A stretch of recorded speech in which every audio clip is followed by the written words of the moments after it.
Family, it's good to see you. Just got off work myself. I'm not gonna lie. The road and the weather conditions got your boy a little ripped, a little whooped right now, you feel me? But at the same time, I just couldn't help myself. I really wanted to do another recording tonight. So let's continue on with the talk about accurate thinking. Your mind should be an eternal question mark. Question everything and everyone until you have satisfied yourself to the point to where you know you're dealing with facts. Now do this quietly in your own mind in silence to avoid being known, as a doubting Thomas or someone who just don't have much trust in other people. Blatantly so. Don't come out and question people orally. It's really not going to get you anywhere. But question them silently. And certainly, if you're too outspoken and too oral about your questioning of other people, some people that notice that right there, they'll cover up, kind of hide back a little bit. Then you really wouldn't get the information that you want. Quietly go about seeking information and doing some accurate thinking at the same time. And you will probably come up with the right answer if you go about it like that. Be a good listener, a great listener, but at the same time, also be an accurate thinker as you listen. You know what? That just occurs to me to ask a question. Which is most profitable, do you think? To be a good listener or to be an effective speaker? Well, now I'm going to ask you why. I don't know of any virtue or any other better quality that would help an individual to get along better and smoothly in this world than to be an effective, an enthusiastic, and a very articulate speaker. I just don't know of any other quality that would be better than that to have in an individual. And yet, I would follow that statement immediately by saying that it is far more profitable to anybody to be a good listener, an analytical listener, than it is to be a good speaker. Let your mind be an eternal question mark. Now I don't mean by that you should, become a cynic or a doubting Thomas. I mean that no matter who you're dealing with, deal with them on the basis of thinking accurately in every social relationship that you have. Scratch social, every relationship that you have. You'll get a lot of satisfaction out of that and you'll be more successful. And if you're very, tactful as you go along and diplomatic, I am sure that you will have a lot more substantial friends than you would by going about, the old method of snap judgment. Mostly your friends, if you're an accurate thinker, mostly your friends will be friends worth having. Believe me on that. Now, your thinking habits are the results of social heredity and physical heredity. Watch both of these sources carefully, but in particular, social heredities. Now, with physical heredity, you got everything that you are physically. Your stature, the color of your eyes and your hair, the texture of your skin, height, tall, small, weight, things of that nature. You are the sum total of all of your ancestors back down through them years of old, further than you could even remember or think. And, in effect, you've inherited a little bit of their good qualities and a little bit of their bad. There's nothing that you can do about that. That's static.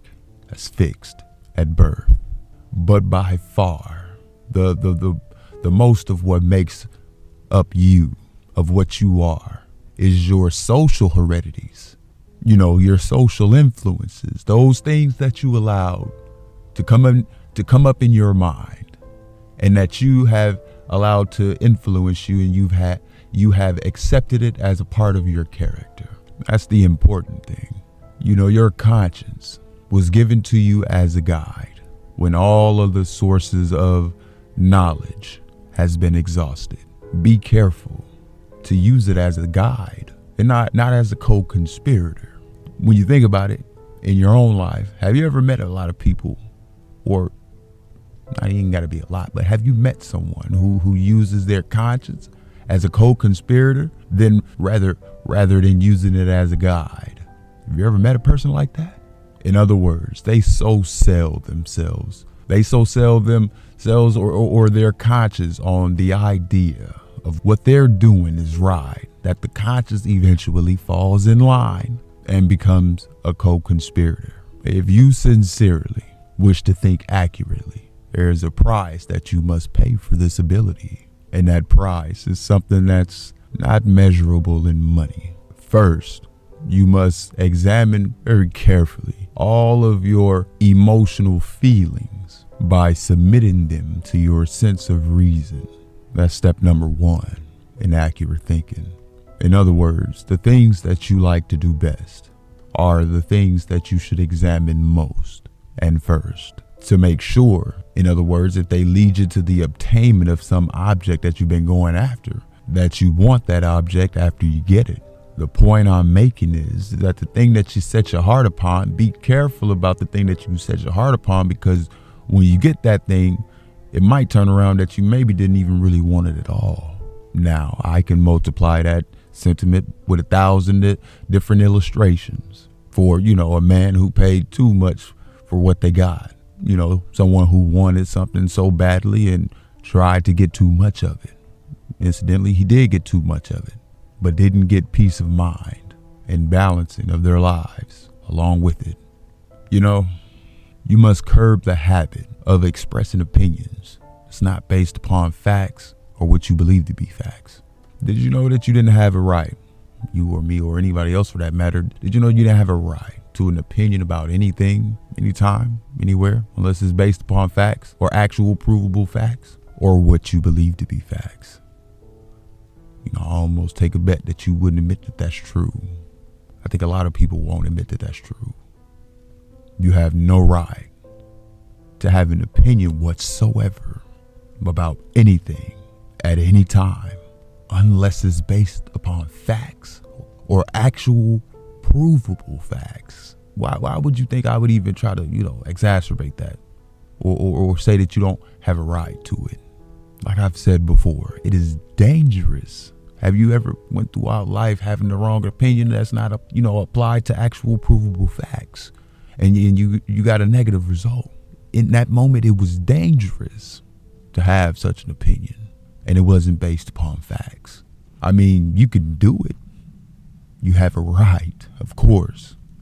But I guess you have the responsibility of assuming that what happens to you for expressing opinion that's not based upon facts or what you believe to be facts, you're always going to be dealt with a negative result. You can fool yourself thinking that that's not going to happen that way. And a lot of people go all the way through life by having opinions that have no basis for existence. You see a lot of that in the news cycles that's going on, usually during CNN, MSNBC, Fox, everyone gossiping with opinions with no foundation. You must also master the habit of not being influenced by people merely because you like them, or they may have done you a favor, or, they might be related to you. Now, I've experienced in my own life, going the extra mile for the people that you hold close, or, people in passing. You're going to go in the extra mile for individuals. You're going to put a lot of people under obligation to you. And I want you to do that. That's perfectly proper. That's legitimate. To put people under obligations to you by helping people. Nobody can find any fault with that. But be careful. Be careful in being influenced by people just because they have done you a favor. I'm talking now about those people for whom you have gone the extra mile. And you may be in that position sometimes too, where somebody puts you under obligations up to an extent to where, hell, you feel like you don't even want to be put under this obligation. You must form the habit of finding the motive in people who seek some kind of benefit from or through your influence. You must control your emotion of love and your emotion of hate in making decisions for any purpose, because either of these things, especially these two things, can unbalance your thinking habits. No man, no person on earth should make a decision while he or she is angry. You just shouldn't do it. Correcting children, for example, I don't agree with it. It's a bad mistake to discipline children while you're angry, because of course 9 times out of 10 you'll do and say the wrong thing, have a negative impact on a young developing mind, a lot more harm than good. And that applies to a lot of grown-ups too, a lot of adults.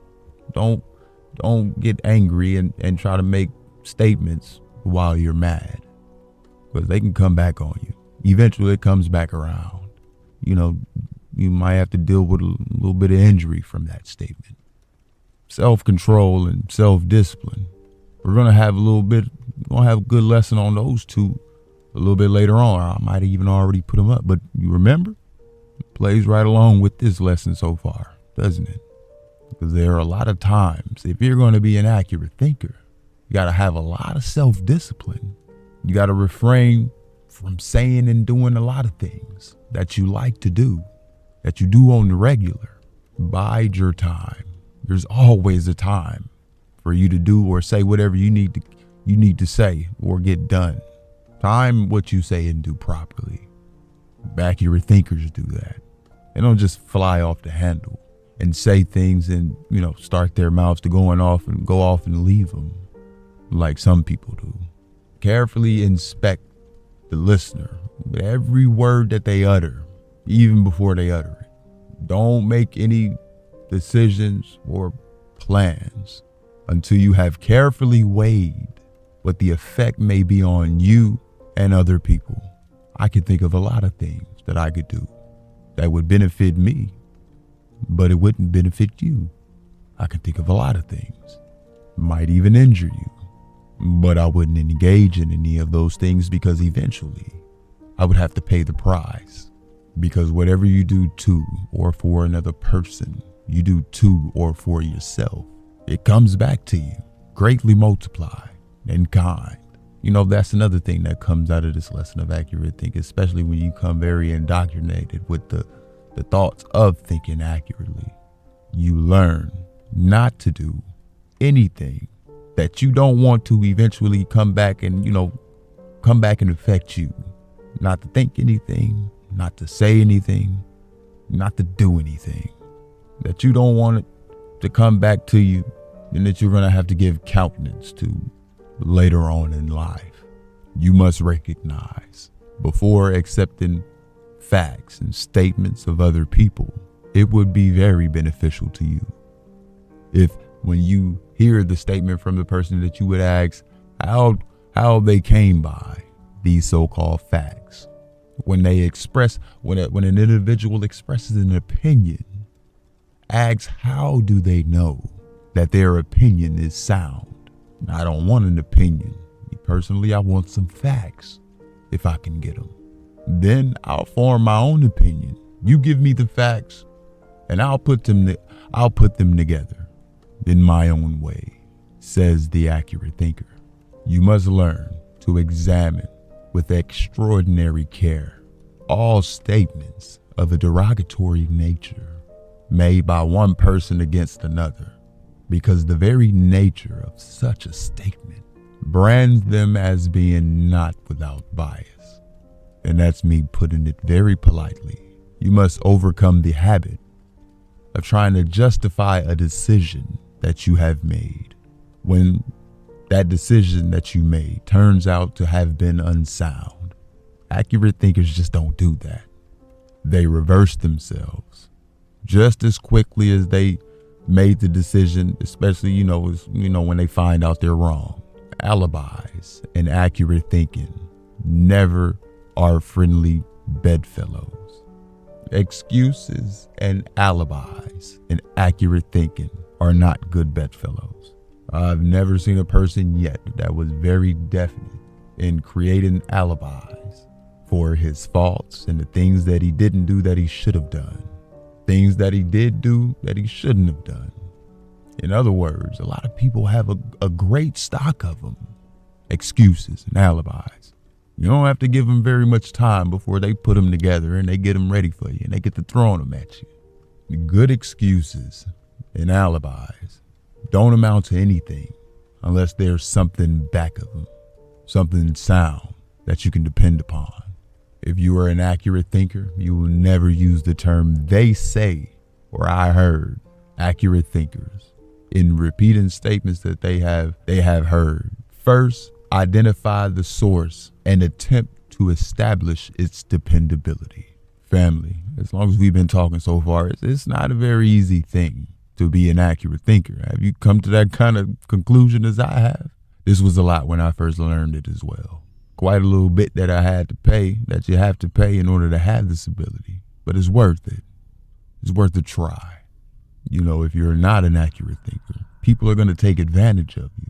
You're not going to get much out of life, or at least as much as you like to. You're not going to be satisfied. You're never going to be a well-balanced person, without accurate thinking. In order to think accurately, you got to have a set of rules to go by. You'll find that back down on through this recording in this lesson, think about it a time or two later on.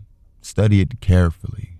Add some notes to it of your own. Starting out to do some thinking about putting it into practice tomorrow morning. Some of these principles that we've talked about tomorrow morning, go over it and think about separating facts from information and then separating the facts themselves into two classes, important and unimportant. Just make those 4 steps alone. This lesson would have very much more justified itself in listening to it, and it'd be well worth 1,000 times more so than if you just clicked over this video. Just say, you know what, maybe next time. Just give it a good listen, and I promise it's going to work wonders. It's not a game. If it teaches you just to do those simple things, to start separating facts from information, be sure that you're dealing with facts. And then take the facts, after you're sure you're dealing with them, then break them down and throw off all of the unimportant facts that you've been wasting so much time with here before. If there's one thing that people do not like to deal with in this life, it's when one is faced with circumstances and unpleasant situations and defeat. And yet, if I have thought about circumstances properly, and if I have taken inventory of the laws of nature properly, I think it would have been intended. I think it is in this life that we live. It is intended that we go through adversities. We go through defeats in life. We must go through defeats in life. Even that being said, I still say that people do not like defeats. People do not like to have to deal with too many adversities in life.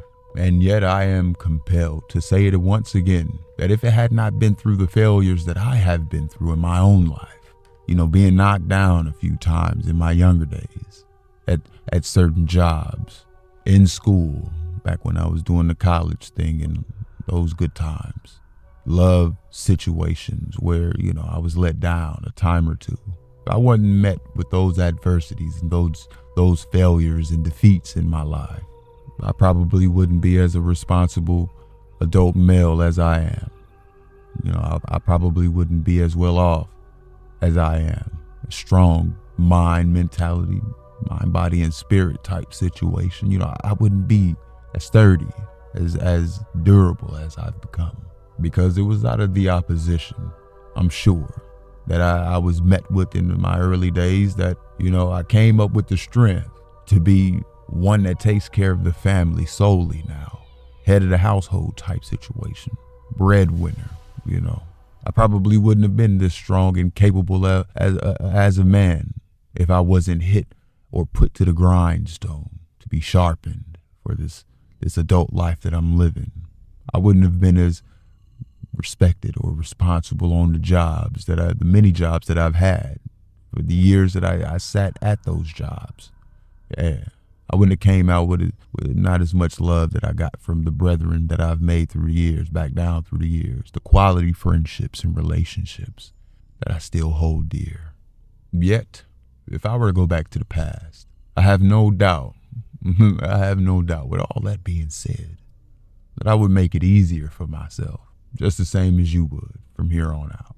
We're all inclined to do that. Find the line of least resistance. Did you know that taking the line of least resistance is what makes all rivers, some men, crooked?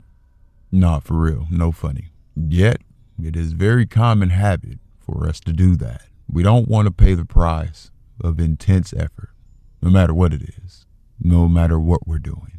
A lot of people like to have the things in life come the easy way. And the mind is like any part of the physical body. It atrophies, it withers away, it comes weak through disuse. When you meet with problems, circumstances, incidents, failure that forces you to do thinking, why, that is probably the greatest thing that could happen to you. Because without a motive, you're not going to do very much thinking anyway.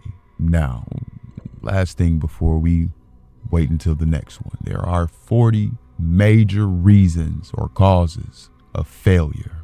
More than twice the number of causes of failure than there are principles of success. There are 17 principles of success, some combination of which is responsible for all successes in life. But there are more than 40 different causes of failure. And that is not all of them. These are just major causes that we're going to talk about in the next video. Now, self-examination is a very profitable thing for us to do. But sometimes we don't want to indulge in that because, it's too much work to go about it. But it's a very profitable thing to do for us to know ourselves as we are, especially our weaknesses.